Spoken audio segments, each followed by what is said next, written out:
Hi, good evening, everybody. This is TJ from Passend Education, specialist in highly giftedness, and welcome to our weekly Q&A. So we're on a mission to make gifted kids more happy, autonomous, and successful. And for those that are interested in today's topic, we have quite a lot of stuff prepared because we got an interesting question this week and quite of an existential crisis kind of question, specifically linked to big emotions. So we've had a few questions in a very similar line. So I thought it'd be interesting to take emotions as its own topic and how it relates to gifted kids and how you can use your own skills and your own modeling to help your kids go through big emotions of their own.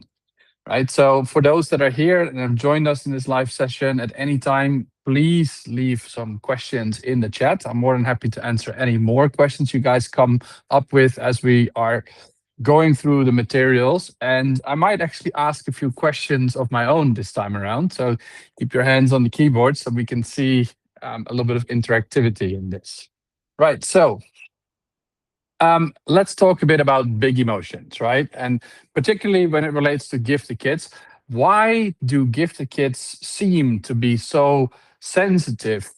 And this is not always true for all gifted kids, but it's a very, very common thing. Like a lot of parents that reach out to us, they say, I'm worried about my kids because their emotional state and the swings from extreme happiness to extreme sadness seem hard to handle. We've had a few parents that say that they feel really concerned about taking their kids out to places where, like that emotions might sometimes show up. So what can we do? And what is the best strategy to help our kids? And I think it starts first by understanding why gifted kids struggle so much and what a lot of scientists believe they believe they have found around what big emotions are for gifted kids. And I think it would be nice to talk a bit about what they find in psychology, and also what we know about some of the neuroscience. So for this is something that I've been repeating quite a lot in our other sessions online, but I think it's really worthwhile to repeat it here also for our new parents that have been joining us. So a big term thrown around in gifted and talented education is the term asynchronous development, right? And what that means really is that we know that a lot of gifted kids have advanced thinking skills. So we see that they are fast learners, often intelligent, or very creative, or a combination of all of these things. And that basically normally manifests in some form where people think, wow, this child seems to be ahead of the curve. They seem to be very well put together, very intelligent. They know a lot of stuff. And however, when we then observe those kids a little bit longer, then we see that often the emotional strength, resilience, responses don't seem to line up with that image of somebody who is years older. So what you really need to be looking at is that they have advanced thinking skills, but they're still developing their regulation skills. And what we tend to see is that a lot of gifted kids are even not at the same level as their normal age peers. They're often further behind. There's quite a lot of reasons why that happens. A lot of that has to do with the overexcitabilities that we observe in a lot of gifted kids. Like Dabrowski has done quite a bit of work since the 80s about the different overexcitabilities observed in gifted kids and how they have an impact on their behaviors, how they have that in turn has an impact on the social structure around them. And then there's been quite a lot of other scholars that have been looking into how that then has a negative impact on the social and emotional development in these kids, right? So you're basically looking at a few things that we can see that how at any kid's or any person's brain works is that essentially when we are not in an emotional state, we tend to access a lot of stuff in our prefrontal cortex, which allows us to think about concepts and delayed gratification and all kinds of things in potentially in the future. It's a very powerful part of our brain. It is one of the most developed versions of it in the animal kingdom in that regard, but it's still a bit of a slave to quite a few other things. So the emotional centers and the reactive centers of our brain are much faster, and whenever they are triggered and needed, are in almost full control. And we know this as individuals ourselves. When we get really angry or really sad or really disgusted, we have almost zero control over our even our motor skills. Like, so, if you see a spider that you're scared of, then you, and if you have real phobia for it, then you cannot control what's going on here. Right. So, sorry, my cats are just running around and playing. So if you can hear that, that was great. So again, emotional creatures. So to them, it's right now time to have fun. Right. So, and when that happens, there's no control of the logical part of their brains. So for us, it's the same thing. So when we get to this stage, when we're emotional, we struggle. And I call this the chemical factory, when I talk to our kids, because there's a lot of chemical stuff that goes on in here that we, again, have almost zero control over. But when we talk about people, we tend to judge people based on how good they are at managing their emotions. And there's a bit of a misconception of what that really means, right? So a lot of people think somebody that manages their emotion doesn't feel the emotions at all. And that is categorically just not true.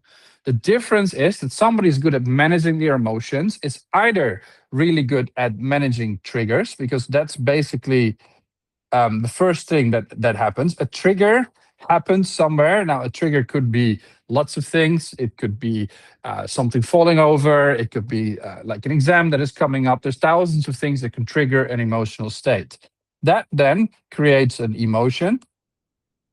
And from that emotion comes a reaction, right? So, I mean, some people can say there is feelings in between there, right? So you could actually say, like, before we even get to reaction, what we can say is that there is a feeling first, which is slightly different than an actual reaction, because a feeling is sort of like a thought process inside your brain on what kind of things need to happen, right? So the emotions themselves tend to be relatively simple chemical, like the same kind of chemicals, and certain combinations of them trigger parts of your brain. And then that triggers a feeling. Like, how do you think about it? And then there's a decision that normally gets made by the brain, which is a fight or flight style kind of response. And that then creates a action, right? So that is the next bit. And when we talk about like somebody's in control of emotions, we sort of think this is where all the stuff happens. But what really is emotional control is the ability to control this, or strategically controlling the triggers, right? And that's actually where we have control. The bits in the middle here, we don't have a lot of control over. We have a marginal amount of control over what we feel about things, but that has a lot more to do with understanding our own emotions than anything else. And I find when I work with kids and I work with adults, is that a huge chunk of them don't really know what certain feelings are. And one of the ways that we help our kids with this is we actually give them an emotion wheel. We help them populate this. We ask them to think about emotions in different kind of ways. And that allows them to become better at explaining to themselves, not to others, but to themselves, what it is they're truly feeling. Now, why then are gifted kids more susceptible to this? Because none of this sounds particularly strange. Like, anybody could go through this. And the answer to that is that there's different bits in the brain of a gifted individual that we tend to see respond slightly differently.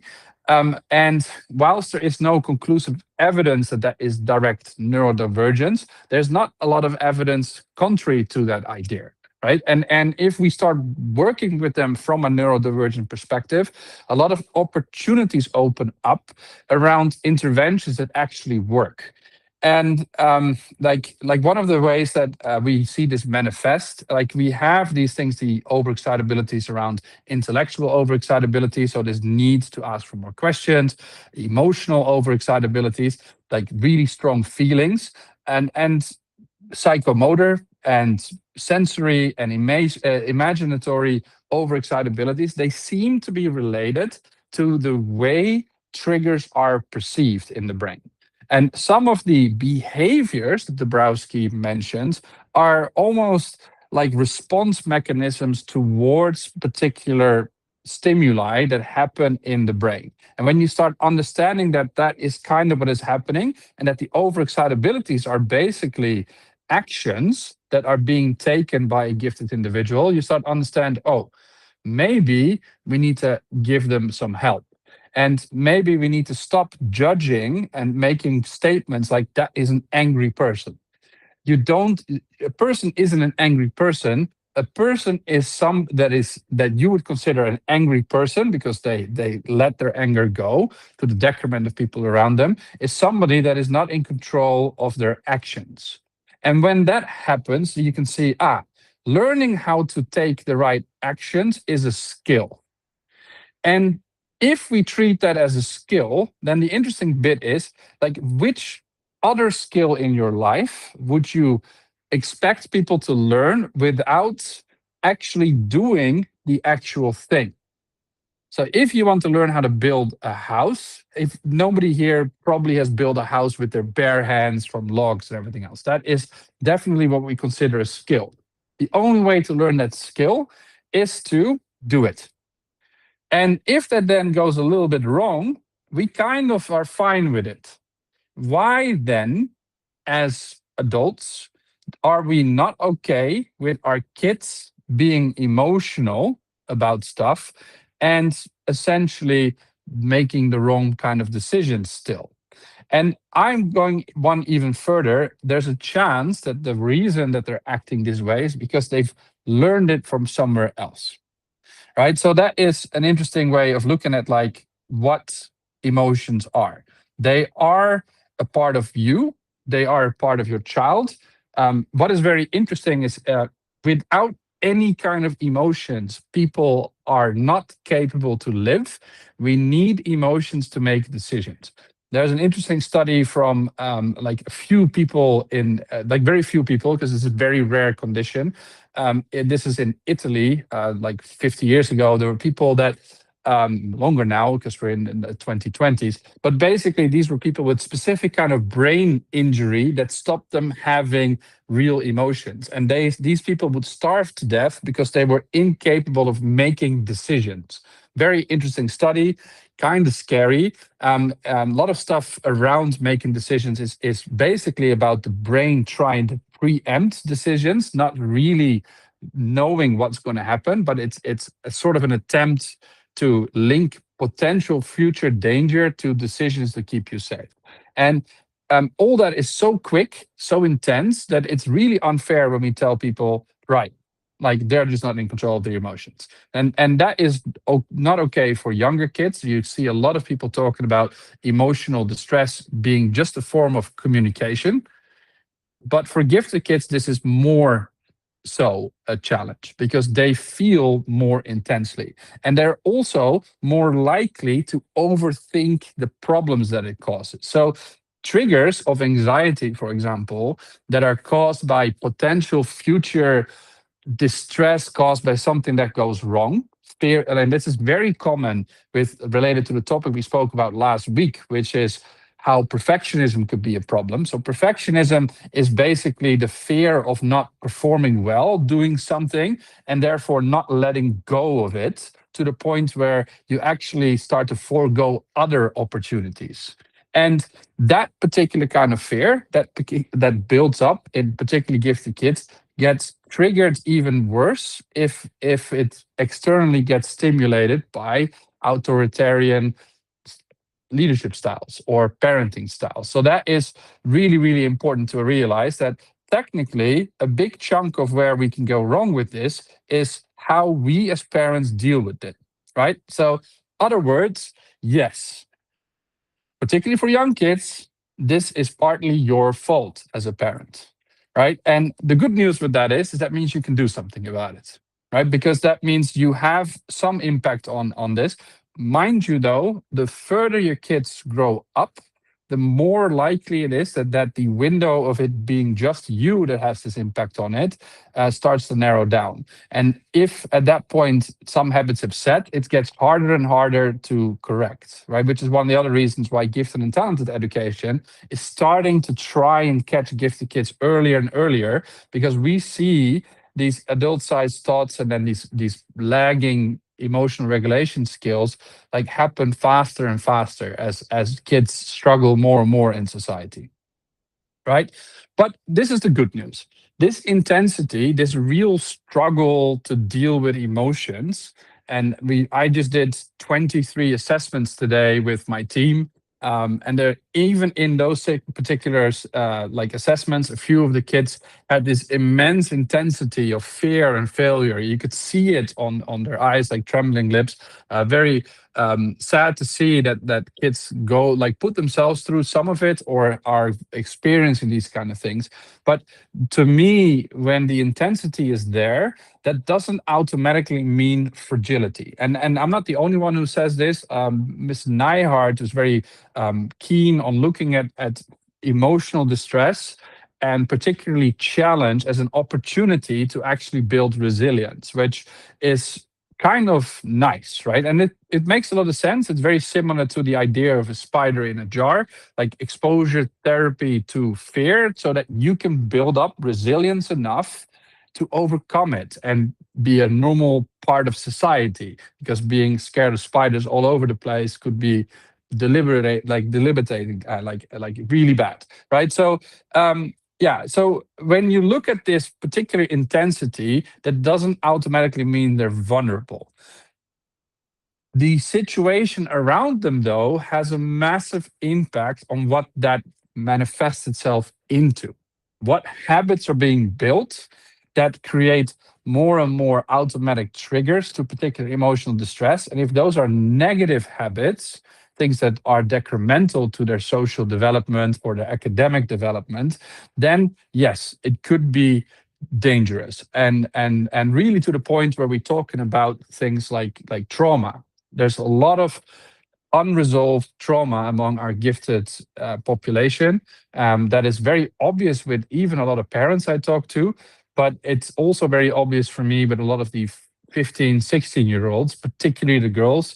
But with the boys, it's there too, except it more manifests more often a little bit of aggression and frustration and anger rather than sadness and all that kind of stuff inside, right? So that's what Nyhart says in the same study that she spoke about, that she's been referring to this like over and over in her works over the years. But essentially, what she's saying is that like if we don't mind our surroundings and mind ourselves as parents and as educators, we will do a lot of damage to our gifted kids, right? So you have to imagine the idea of protection being a glass house, like a greenhouse. We used the analogy last week as well for when it comes to different kinds of parenting, but a glass house protects. And there's a time and place for a glass house, like if you want to get seedlings and stuff like that to grow, and you want to make sure that there's no pests and other kind of things, the most amount of sun, the most amount of heat, like controlling the temperature,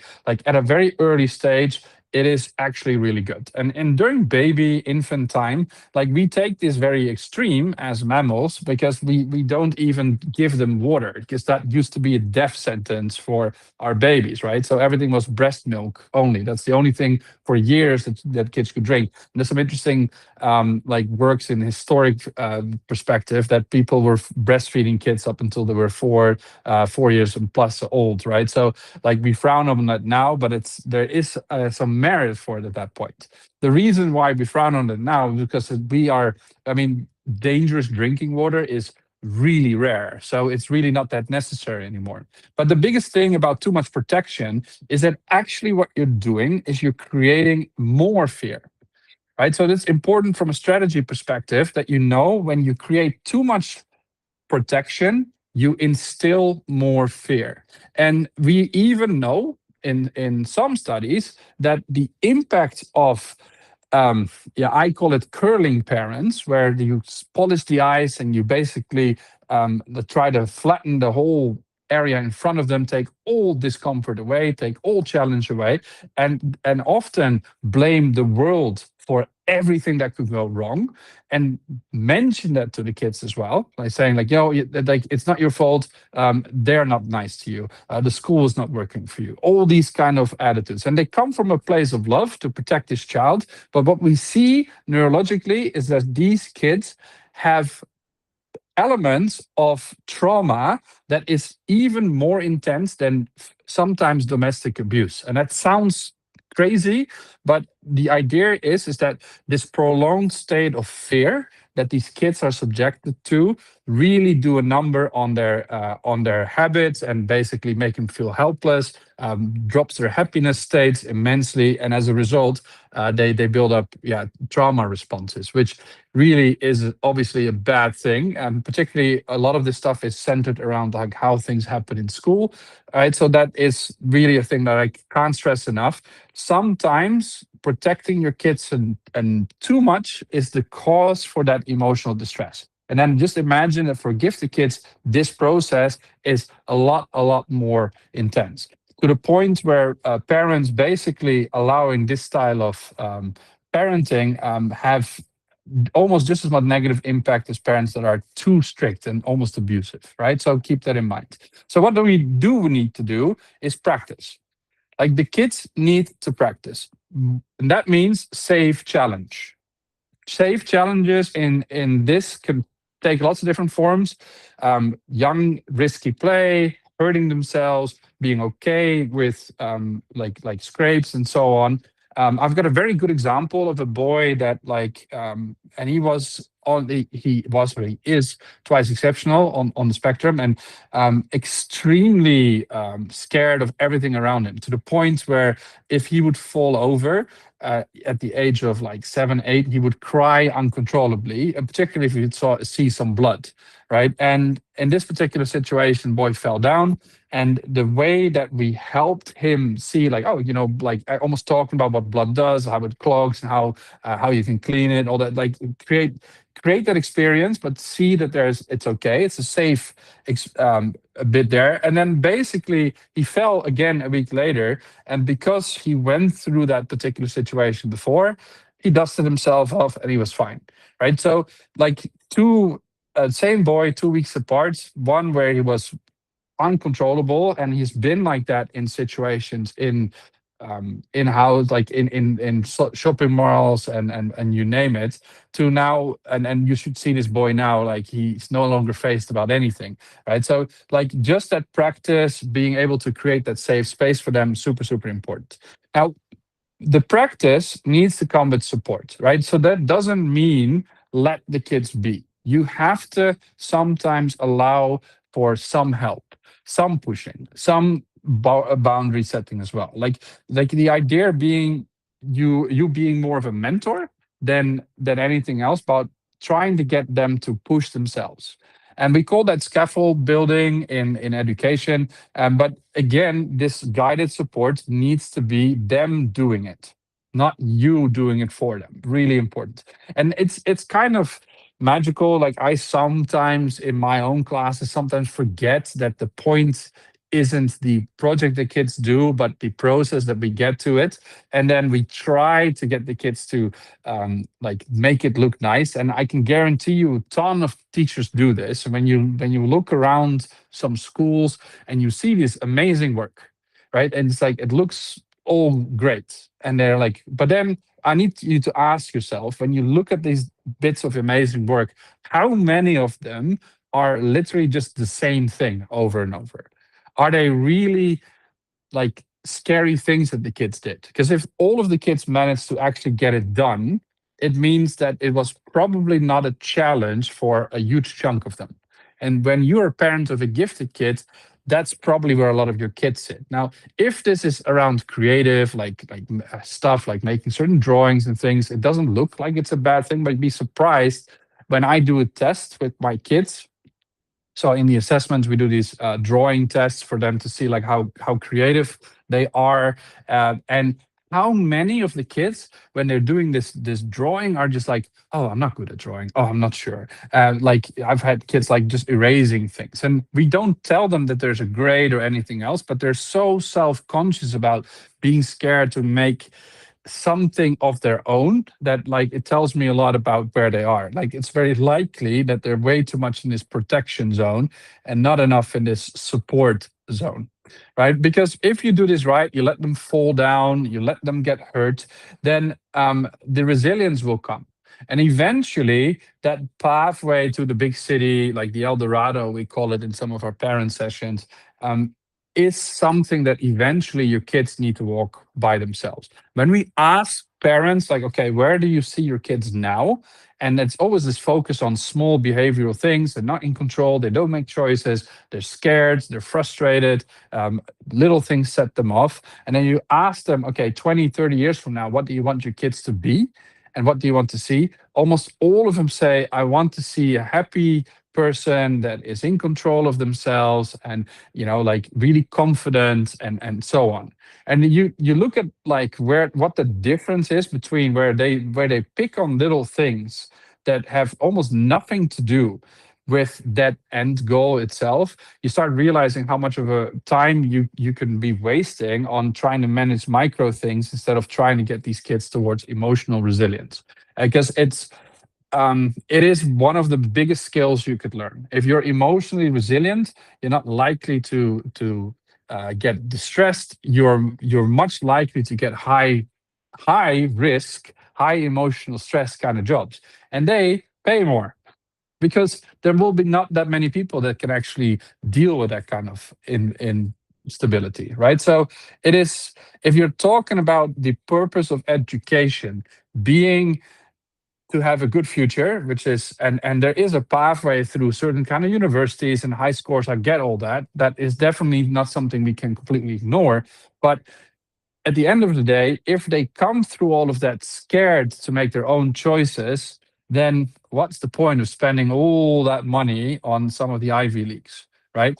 And when I work with kids that sometimes first start and say, yeah, my mom and dad want me to do this, they want me to do this, want me to do this, and we take this fear away and we let them find out what their own confidence is. Almost all of the kids eventually want more than their parents want. That's very reassuring, I think, when you let kids let go. But like, a lot of parents find it very hard and scary to let their kids out of the glass greenhouse and really get towards this resilience and support. And that is represented by a lot of your gifted kids being overly triggered by certain emotional things. So if you see this intensity, right, don't see it as a judgment of their character. Don't see it as fragility. Look at it as an opportunity, right? So what can we do to make our kids more resilient? That's the question to ask, right? So we need to work on the experience, and that means we need to actually create situations where the actual emotional experience is there. And I've grouped it in like 5 different things. There's quite a lot more here that we could run into. We like to use the phrase natural consequences of their own actions, and that's important because if we throw kids into emotional states against their will, we create trauma. And that is either because we push them too hard, or we don't push them at all, or we take away all their potential barriers and tell them you have to be scared of that thing. That's, as I said, that's just as bad, right? So you need to think about what your resilience for them should look like and what things we can do. What are natural consequences? So no punishment. In positive discipline, we don't believe in punishment. We believe in setting clear rules and natural consequences that everybody agrees upon, right? So that means waiting for stuff, for example. This is very relevant to a lot of the kids that we see in international schools. Some of them have kakas, as we call them in in Malaysia, of course, which are often at their beck and whim. I'm hungry, I get something. So that is actually an opportunity of waiting to become more resilient taken away. And like even as parents, we sometimes feel like, oh, we want to get rid of that particular nagging or whatever, and we don't let kids wait. Waiting is kind of a way for them to deal with whatever emotional state that they have a little bit longer. And if you make them wait within reason, right? Like particularly if you've had an agreement on when things happen, right? So like, do the kids need to eat now, or should they wait for other people? Like, I mean, obviously from a nutritional perspective, sometimes it's considered better to eat like more regularly, like whatever your philosophy is there, that's fine. But there is a difference between when you are doing something and they want you to do something, and you have to then ask yourself, okay, should I be listening to them? So we see this a lot in our classes, where the kids come up and they want to ask their question immediately. It's a very common thing, like, I want my answer now, I want my answer now, I want my answer now. And regulating that particular waiting time helps them become a little bit more centered. And it will be frustrating, that's okay, that's the learning that they can do. But if you bring it to them in a very nice and calm way, the emotional distress is their own doing, not your own. If you are matching their energy, it's like, leave me be, I'm doing something else, then you're doing something different. Similarly, making mistakes. This one is really, really tough. It's one of those things whenever I assess like particularly young kids, like in year 2 or 3, and we have like a question like system in our assessments, where we ask these kids like, okay, like how do you feel about making mistakes? And it's almost like a little button that you press, and then it's like, oh yeah, making mistakes is great. And there'll be some sort of tune along it, like a sentence that is there. We love making mistakes. And it's like this Pavlovian little response, like it's young as these little kids. And then you ask them and say, oh, okay. So you like making mistakes. How does it feel? And then they're thinking about it, it's like, actually, I hate it. I really don't like making mistakes. And when we then test some of the stuff that they do in our assessments or in our work, you can see that they don't like making mistakes. And it's also one of those things where a lot of parents say, yeah, they don't like to lose. They cheat at board games, or they just throw the game over when they're done, like that kind of stuff. They get really angry at their siblings. And what that means is that they're not used to making mistakes.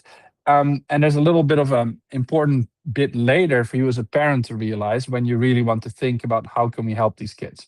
Now, losing, kind of tied to making a mistake, but like losing itself is often very tough for the kids that are in what we call fixed mindsets. So the ones that think that they are the smartest because they are often the smartest in class, so therefore they should be entitled to not lose.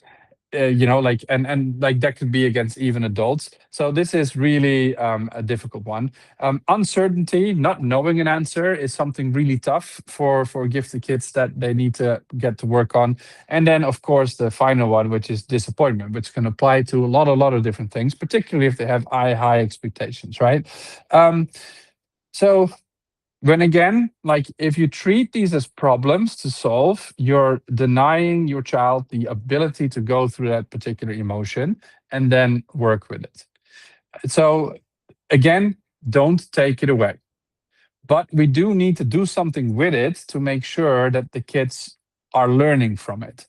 And this is where we need to start with ourselves. And this is actually the biggest revelation I had for myself when it came to really working with kids in class. So I had to learn how to be a good teacher myself. And that and I've been very lucky that Willeke Rol, the founder from Bright Kids, are like basically has been able to help me through that process, where I could do internships and a lot. And learning how to manage my own emotions and my own state of being and my responses has been the biggest thing that has had the impact on the class. If I want a class to be quiet, I need to speak softer, lower my voice, lower my cadence, lower my volume.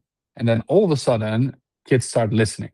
And you can be very strong with this. I had one little girl, like 4 years old, that basically was all over the place. And mom was like, oh, she can't sit still. She can't do anything. And I said, well, like whenever she's going somewhere, you're either moving towards her, so you're taking that frustration of her not the distance being there, you're taking that away. You're raising your voice to talk to her. Like you're not creating this sense of calm. I said, just why don't you sit here?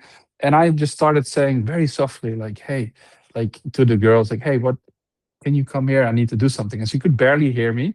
And she knew I was talking to her and she wanted that particular attention. But because I spoke very slow, without doing anything else, the kid hobbled over and sat down and started listening. And the mom was like, why did you do that? I said, so, well, like if you want them to be calm and you want them to be a little bit softer spoken, you need to be calm and soft spoken. If you're not, they're not going to be. And that applies to almost every emotional state that your kids are in, right? So the question I have for you as parents is, what is the last thing you have done to practice your own emotional responses? And think of that for a bit. Like, are you doing the things you need to do to be able to get better at managing your own emotions? Now, a lot of gifted kids have gifted parents that obviously in Malaysia have had very little support when it comes to this stuff. And I find that a lot of parents have been masking this particular behavior, not really learning how to deal with it. When I talk about different emotional words, a lot of people don't know them. There's a lot of well-read individuals in our the community around gifted kids, of course, but there's a difference between reading a concept and actually feeling the emotion. And what happens is sometimes people have felt those particular emotions before, but they've never really linked the word to it. And what that means is that our primitive brain doesn't have the neurological pathway imprinted in it to recognize a particular emotion to a particular situation. And that means that we often just revert back to the basic, I'm just angry, I'm just sad. But there's the way that I normally try to talk about emotions is that emotions have a time frame. Something happened in the past, something happens now, something happens in the future. Or they apply to myself, to like somebody else specifically, or to things in general, right? And your combination of those will normally, particularly in English, create a word that resonates with that particular thing. Yeah, so you're happy, right? Or you have trepidation, which is basically something exciting is going to happen in the future that is generally happening outside of your control. Like that's one of the examples of this. Now there's lots and lots of words, and taking a thesaurus of emotional words and having a real think about what emotions are what will help you understand your kid's emotional distress a lot more, because it allows you to start looking at it from a very logical perspective, not from a emotional one, right? So you, in order to be able to do that, if you are yourself in that emotional state, you need to pause. You need to think about what your pause routine looks like. And like if you are very bad at managing your own emotions, that pause routine needs to be very clear, and you often need an ally to help you with this. Now, who that is, whether that's a grandparent, whether that's your own child sometimes, or whether that is your significant other, like that depends. And if you don't have that luxury, you don't feel safe enough to have that, it is really good to talk to a psychologist. Like, to be able to say, okay, I need somebody objective to help me be able to build a pause routine that works, and trying to make something that really helps you calm down. And that is very different for every person. It's kind of a fun journey to go through. But like, if you have your own pause routine, the chance that your children will be able to build their own is much, much higher. Right. So what is your calm space in the house? What is your calm routine? What kind of breathing do you need to do to calm down? Breathing is a really, really important part of all of this. It's funny how we keep going round in circles in this, because all the religious like habits that we have around prayer have a lot to do with like making certain movements, like calming down your breathing by saying certain chants. But like, even if you look at meditation from other places, like there's a lot of useful stuff here that has been a bit dismissed as Hogwarts or whatever, but we now know that there's a lot more to it. So it's one of the other reasons why we think exercise on its own is really good, because it helps you with the breathing, like subconsciously, right? So breathe, slow down, come up. There's tons of different things. Like if you don't have a preferred way of breathing, like when you calm down, then that tells you maybe enough about your own emotional state. So like I like to do the physiological sigh, which is one where you breathe in once and then you breathe in again and then you breathe out. So that looks a bit like this, like, because it's nice and fast. You do that twice and you're good to go. But we have things like box breathing, which is breathing in for 3 seconds, holding it for 3 seconds, breathing out for 3 seconds, holding that like no breath for 3 seconds, and then going around. But there's tons of different variations. So, find the one that works for you. And if you can't answer this particular question, that would be one of the things I recommend you do when you put this particular video or the Q&A, right? Now, the next bit though is actually about really thinking about the feelings you have. So you've just gone through an emotional state, which is all chemical stuff in your head. It's been caused by a trigger. But before we start looking at the trigger and at the response, we need to start really thinking about what do we really feel about it. So what does it make us feel? Right, so we're angry, but then like what does that make, like what happens from there? We're angry. Does it turn into resentment into your head? Does it turn into other things? Like what feelings do you have that are related to these particular core emotions? And this is where you need to take your judgment away. It's not your fault you feel angry or disgusted or anything else. These are normal, right? And it's so common for me to run into people that keep saying like, "Oh, I'm just an angry person. I'm just this." I had a girl, 14-year-old, just now, like blaming themselves so much about what they're feeling about it, which is basically was for her a fear response to making mistakes in any of her work. And just the idea of thinking about, okay, it's actually something that isn't my fault. It is something that just chemically happens. Like it kind of was a sad moment, but also one of bit of relief. And it's funny to see when it happens, there's like this deep, like, okay, there is something here, right? So like you can do this to yourself by looking at when an emotional state happens, what can I do? Um, Once that is done, then you start looking at like what would be a proper kind of response. Now, in the moment, particularly if the practice isn't there, it is very likely you might respond habitually. That is okay. Again, habits that have formed, subconscious habits that have formed over time, I also don't treat as a judgment of that particular character. The only time I feel it's fair to say, okay, it becomes a moment when you have to take responsibility is when you become aware of the fact that you are emotional, that you have feelings you haven't been controlling, and that you have habits that you just enact as and when. And if you then decide not to do anything about it, well, that is a bit of your responsibility. And that's how Stoics really look at things. They say, okay, as long as we are very good at understanding what the ethical solution is to a thing we need to do here, then we should be able to come to logical, ethical conclusions about the behaviors we choose to take. And then you need to choose that behavior long enough until that becomes a habit, so you don't need willpower anymore to do it. And if you've done that right, that habitual behavior, because it's a positive one, should help you moving forward. And then you'll be viewed from the outside as somebody that is in emotional control. All right, so that is the focus that you need to look at. Like, what is the thing that you want to do? So if you've done it habitually, doing it in hindsight is okay, right? Like you don't have to be perfect. You just have to return to your calm again and then go through these steps and ask yourself, what is the next thing? Because when you do this, your child will learn that same kind of regulation.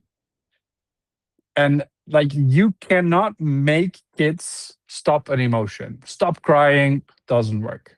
Like it just doesn't work, right? You can help them be there in the moment and you can sometimes distract them, but really the best thing to do is let them go through it and then help kids go through that particular steps, like what is the focus, right? And then what you can let go of. So, what is the things that you have no control over? Again, in Stoicism, very simple way of looking at it too. The sphere of influence of things that you have control over, which is the behaviors that you could choose to do the next time, as well as maybe dealing with the triggers that happened. Like if you're really good at understanding what kind of that can be a little bit of avoidance, or it could be asking people to do things differently. Um, like that, there's lots of ways you can stop the triggers from happening. We can complain about stuff, or we can do something about it. But if it's outside of a sphere of control, like if it's you're angry because you're um how to say uh because it's raining, then yeah, like there's no point fighting the rain clouds, right? So that's the bit here. So that is the first step. You need to be able to calm down. When you are calm, and then teach the kids the same steps and let them go through that difficulty, they're more likely to start talking to you. They're more likely to start listening to you. You build a better relationship with your kids. And that is not easy. I'll be first to say that, like, one of the things that we sometimes misjudge ourselves, but we have more experience. So a lot of the things that we think are logical because we know the consequence of certain things, for kids aren't logical because they haven't gone through this consequence. They haven't gone through the experience of what happens when you swear at somebody in the wrong moment, or if you start a fight, or things like that. Like, these things are conceptually understood. We see videos of them, we see TVs, they read books. So the concepts are there, but the actual emotional experience wasn't. Therefore, there's no neurological footprint in the brain, and therefore they struggle with it. The only way for kids to sort of learn, particularly when they're very young, without going through those steps, is by imprinting from what the parents do. Right. So the younger the kids are, the more they do this. The older they get, the more their own experiences they get, and they start challenging sometimes the experience of a parents run into, right? To the point where they feel, okay, it's more my own experiences and my own delayed gratification loops are more worthwhile now to follow up than rather than my parents want, right? So, like the idea that you can make your kids do exactly what you want is not correct. You can model the behavior you want to see consistently, and then your kids will most likely do it as well.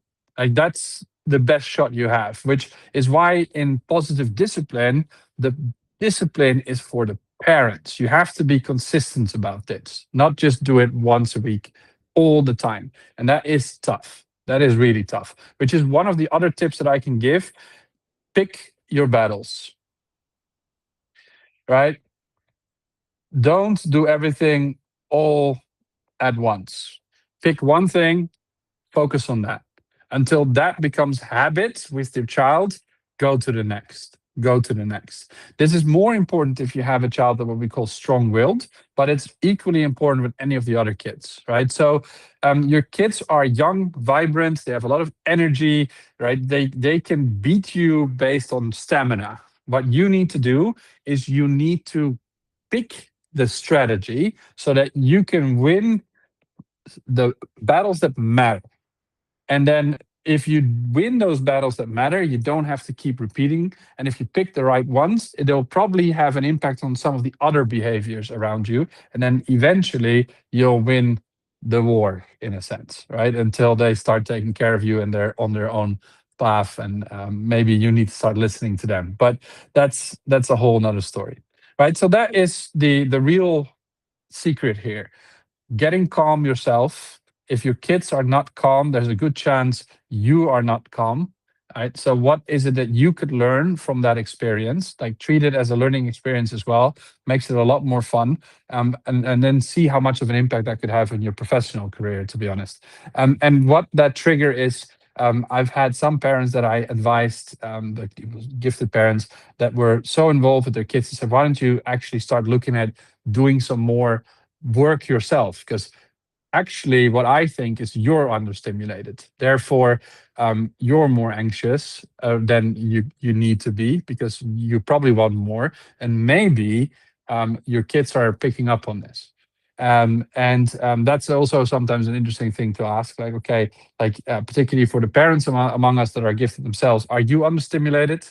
Is something not going right at work? And is that why all this stuff bleeds over into the house? It's a very interesting thing to think about. All right, so I want to do a little case study because it's related to the question that was asked. And I thought it'd be kind of fun to unwrap it in a bit of a case study this time, right? So I'll paint you this picture. This is a child whose grandparents passed away very recently, and obviously like a tough time for the family and so on. This child's a little bit young, 8 years old, struggled, seemed to be okay actually with the whole ordeal. But then one day she was meant to be picked up from school, and the parents were late by 5 minutes or so. Not that much, but this child is very particular about being picked up on time and things like that. When I first met her, everything had to be exactly stippled out because else things would be really, really difficult for her. But um, she's come a long way. But she still has these existential questions about things. And what happened was she was being picked up and obviously a bit frustrated and angry about that particular situation. Um, she said, "What if I would have passed away in these last 5 minutes? Then what would you have done? You weren't there to take care of me." So that's a pretty heavy thing to say, right? So let's type in the chat for a second. The first question, right? So, like, how do we help this child? Like, this child is angry, upset, as in, like in distress. What is the first thing that we should do, right? So, my question to you is, what emotion do you think is triggering this kid's challenge? So I maybe typed it in the chat. Like, what is the emotions that you guys think would be applicable here?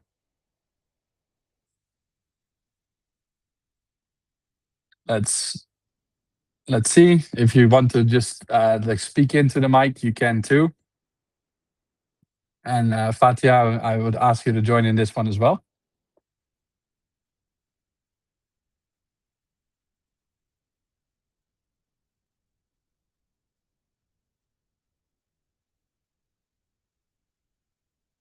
Yeah, so we have anxiety or fear.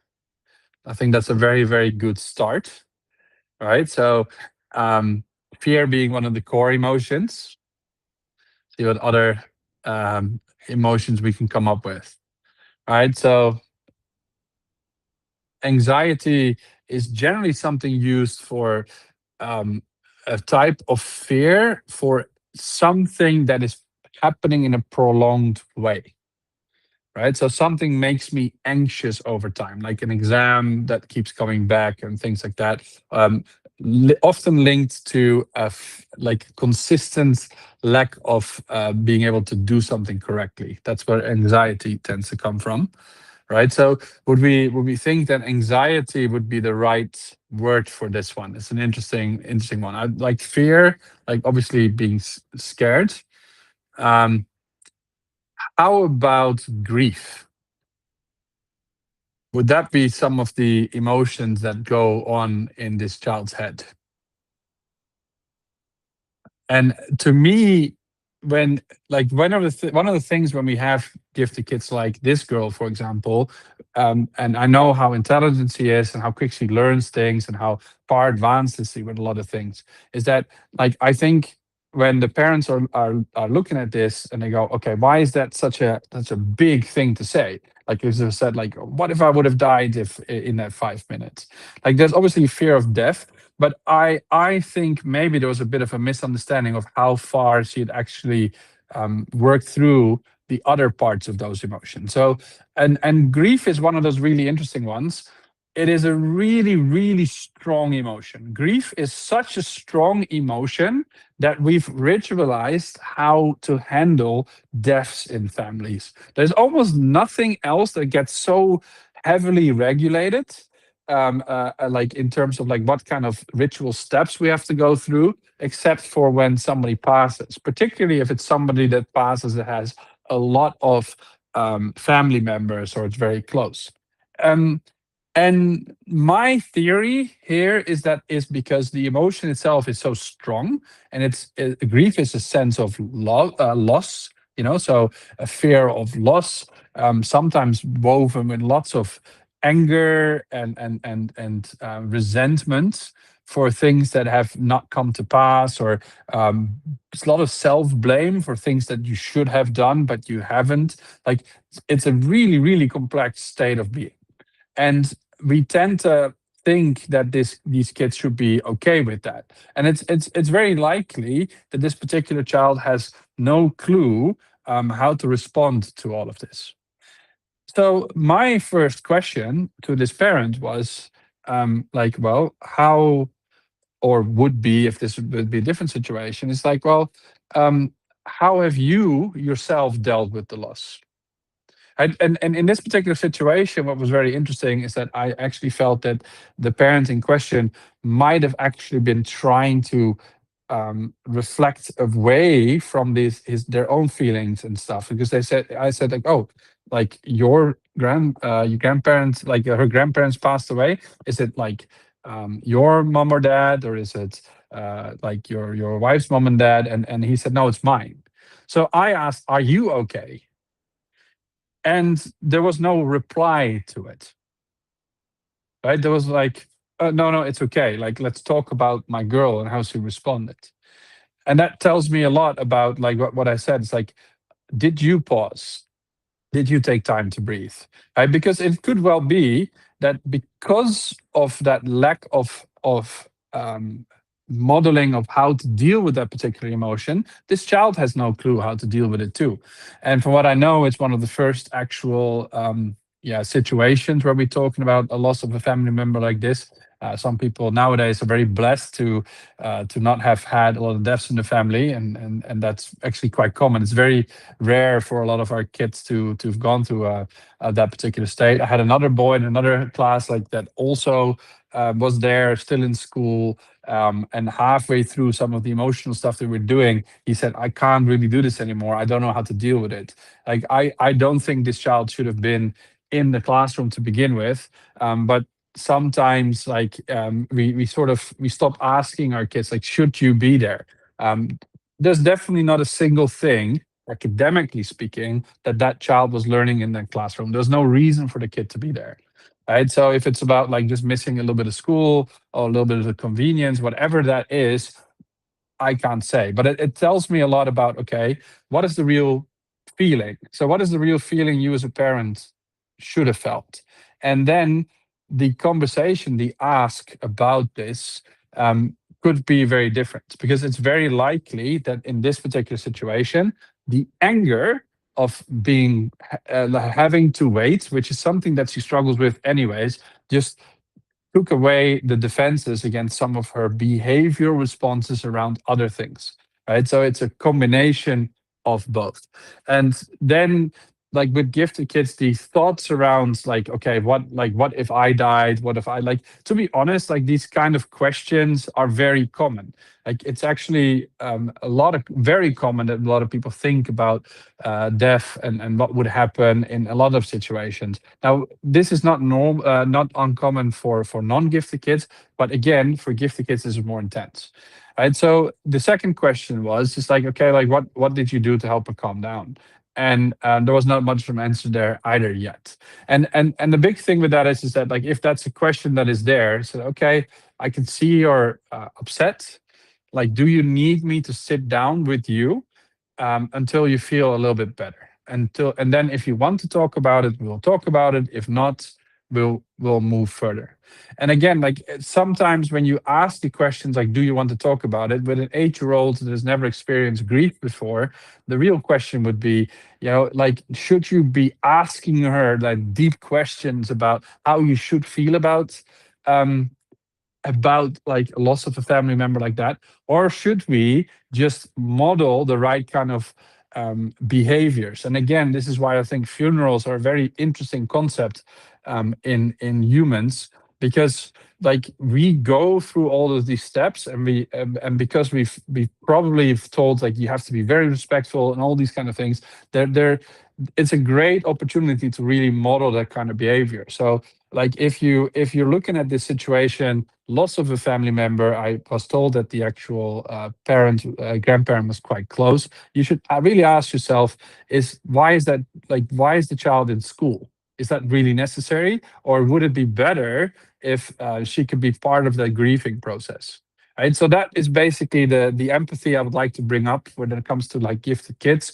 This is a difficult one, but it's I thought it highlights very nicely like that in this particular situation, the focus shouldn't be on the child. It should be on you yourself. Like, what do you need to do to model so that the children have the right kind of behaviors? Because don't forget, you've probably gone to things like funerals a lot, so you understand that whole process. But for a little girl like this, it is new, right? And learning how that the opportunity is there to sort of mentally say goodbye and stuff is really important. So I thought this was a nice little case study to end on. Um, if you guys have any more questions related to this topic, please drop them in the chat or put them in our weekly Q&A document. I would love to go a little bit more deeply into different emotions. We could literally unpack each separate emotion if you want to. A lot of your kids are currently building emotional wheels, which they'll be able to use at home. So hopefully they'll come to you guys and ask you about what emotions you have and what emotions you know, and take some time to sit down and talk to them about it. Because that emotional vocabulary is really a skill that very, very few people in the world build up. So it's a really good opportunity to help them learn something really worthwhile. With that, I thank you guys for your time today, and for being with us. If you want to see this video again, it will be on YouTube as normal.